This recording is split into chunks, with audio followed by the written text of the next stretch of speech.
Welcome back. We continue the news review right here on Citizen TV. This is a Power Breakfast. Let's take a look at one more news item. Wiper leader Kalonzo Musyoka says he skipped Raila Odinga's oath ceremony because it was illegal. The NASA deputy leader further claims to have been aware of an alleged government scheme to convict him for participating in an illegal oath in a wider plan to lock him out of the 2022 presidential election contest. Makori Ongechi with the details. 2 weeks after Wiper leader Kalonzo Musyoka and his two other NASA principals, Musalia Mudavadi and Moses Wetangula, skipped the oathing ceremony of NASA leader Raila Odinga. The Wiper leader now claims participating in the ceremony would have likely resulted in his arrest and prosecution as it was illegal. While speaking to radio stations in Kamba, Kalonzo claims to have been aware of a larger plot to scuttle his 2022 presidential bid by arresting and convicting him for taking part in an illegal oath. He says, and I quote, "What I know is that they cannot arrest Raila probably because he's not vying come 2022. But as for me, their wish is that I be arrested and prosecuted. Since, to be sincere, the oathing is against the Constitution." The Wiper leader, who was speaking after closing a workshop for Wiper women leaders, blamed Deputy President William Ruto for the alleged plot. He says, and I quote, "But if the community wants me to vie come 2022, then we must resolve this as Ruto will want the case to be hastened and be convicted even if I want to be sentenced to death. Then it means I cannot vie in 2022. Kalonzo also rubbished claims that he had set a date for his own swearing in. When they say that I was going to be sworn in today, I don't know where they got that from. Yeah? So, and that is a confusion people have picked, right? This is a matter we're going to look at very seriously as the NASA principles. And we will be advising this country. It's a very important matter. He, however, insisted he is not afraid of taking the oath if he is persuaded to do so by supporters. Kalonzo also denied claims of grabbing land meant for the National Youth Service. Yes, that's also a big talking point this morning. Kalonzo Musyoka. The story is on page 8 of the Daily Nation. Kalonzo says, "I'm ready to support Raila's presidential bid again." Even as if they fight off their criticism from NASA, declares stand, NASA tells Wiper. Let me look for any other headline that has Kalonzo's name. I cannot see. Kalonzo fights back on NYS land claims, yes. The discussion, yes, Kalonzo is also among the top 20 trending tweets. Of course, some very interesting comments here. Let me not even go into this. Because, yes, he's coming to a lot of criticism. But the fact that he keeps trying to explain himself over and over again about why he skipped that swearing-in ceremony or what his intention is. Incidentally, because you are also the Secretary-General ANC, your party leader, Musalia Mudavadi, unlike Kalonzo, your party leader has really been missing in action. We've not seen Musalia Mudavadi say anything about anything in the last couple of weeks or so. No, yes. Yet we are seeing Kalonzo Musyoka repeatedly trying to explain himself, his absence from that ceremony, what his plans should be, or the government is trying to do this so that I do not run in 2022. As a political advisor and a strategist, is he going about it the right way, really? You know, for a start, Fred Indimuri, you are reading the papers selectively. At page 8, there is a story about Mudavadi telling the envoys to... Oh yeah, there's a small column on the side. Well, he's not the editor. Yes. So the editors know what they consider to be the news value, and where they tag stories. Sometimes one also gets the impression, and which I ought to know, that they have favorites because in Nimuri, I put it to you that I'm a journalist by training, examination, qualification, and practice. A rolling stone gathers no moss, and in certain circumstances, it helps to studiously observe things and then decide when it is most appropriate to strike. But as you correctly say, being NC Secretary General, I was actually present on the 30th of January, where the three principals were, and the three who missed out on the who swearing did in not turn up for Mm-hmm. the swearing in.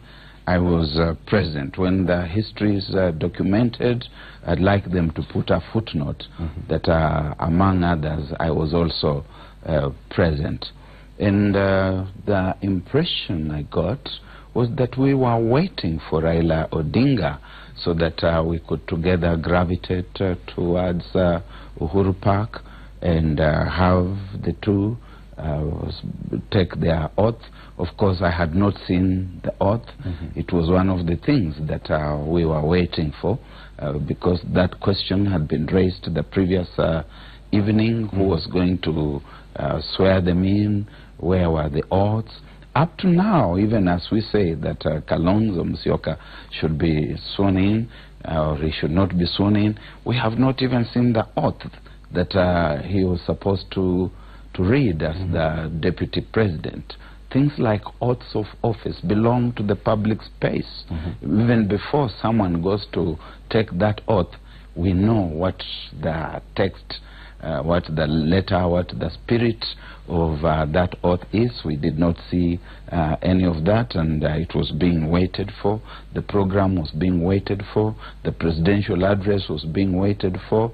The protocols and all those.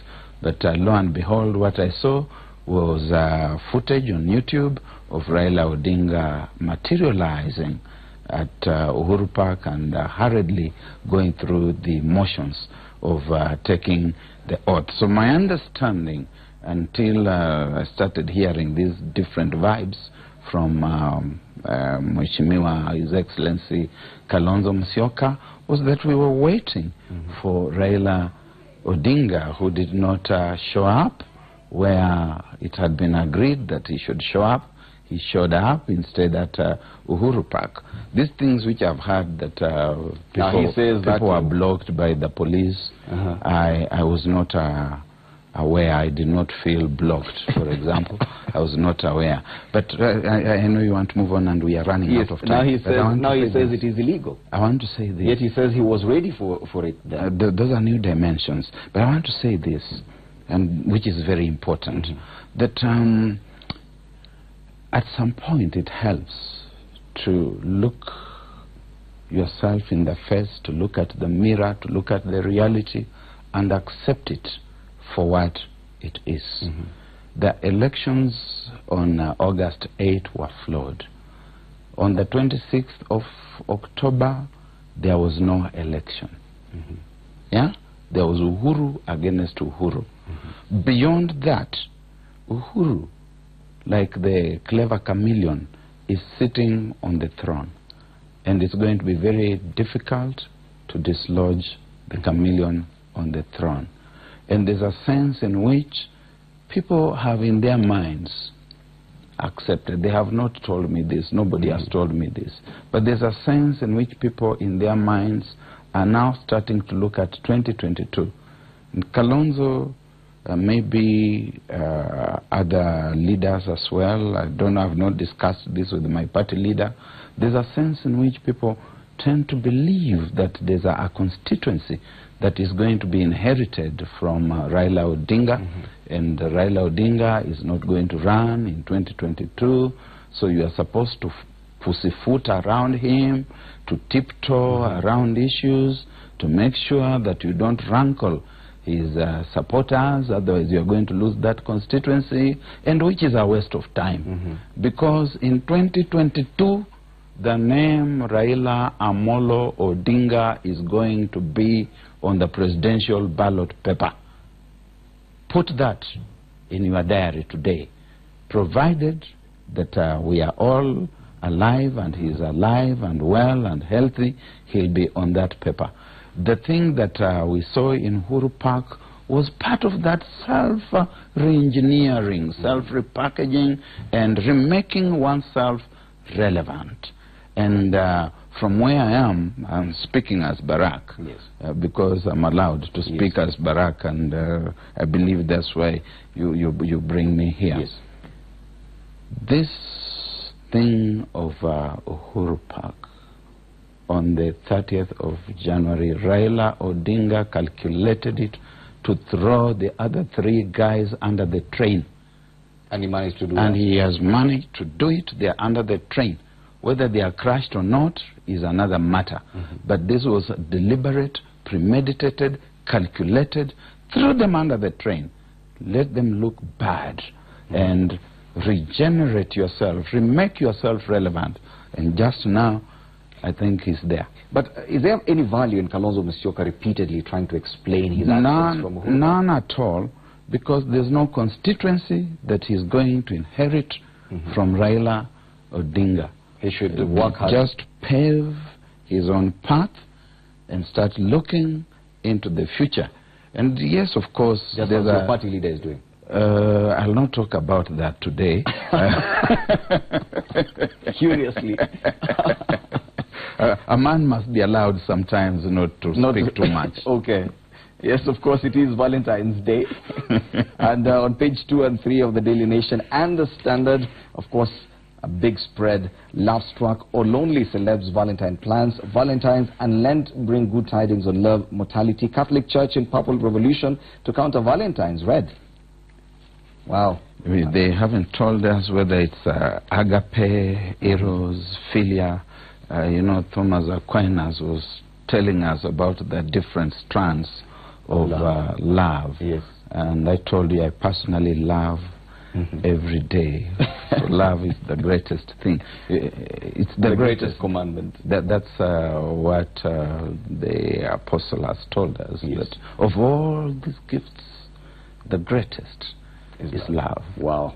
Yes, it is indeed Valentine's Day. Why you should avoid saying I do this Valentine's. That's the headline on page 2 and 3 of the Standard. A very big spread. Of course, that juxtaposition, Catholic tone between Ash Wednesday and Lovers Day also features. They should go together. Yes. Because when we talk about You're Catholic? Lent, I'm a student of religion. Okay. Okay. And philosophy of religion. When you talk about Ash Wednesday, the underlying factor is love. That the love that God has had for humankind, which we read of in John 3:16, that he so loved the world that he gave his only son to die for us. Ash Wednesday marks the beginning of Lent, which culminates in Easter. And the season of Easter is about the passion of Christ, and that passion interprets itself in love, selfless love, which Christ has extended to us.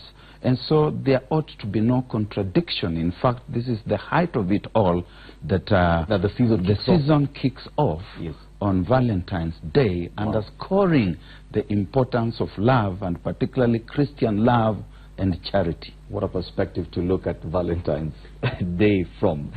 Expect no surprises today from Big-Hearted Love Ambassador. That's also a headline there. Very interesting, even the opinions by Barak Muluka as far as love is concerned.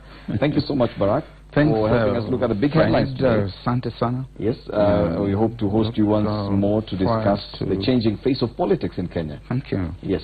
Asante sana. Well, that wraps it up for a news review this Valentine's Day, this Wednesday. Thank you for watching. My name is Fred Indimuli. Remember, Power Breakfast still continues up until 9 a.m. We have a big lovers session. Do stand by for that. From me, it's good morning.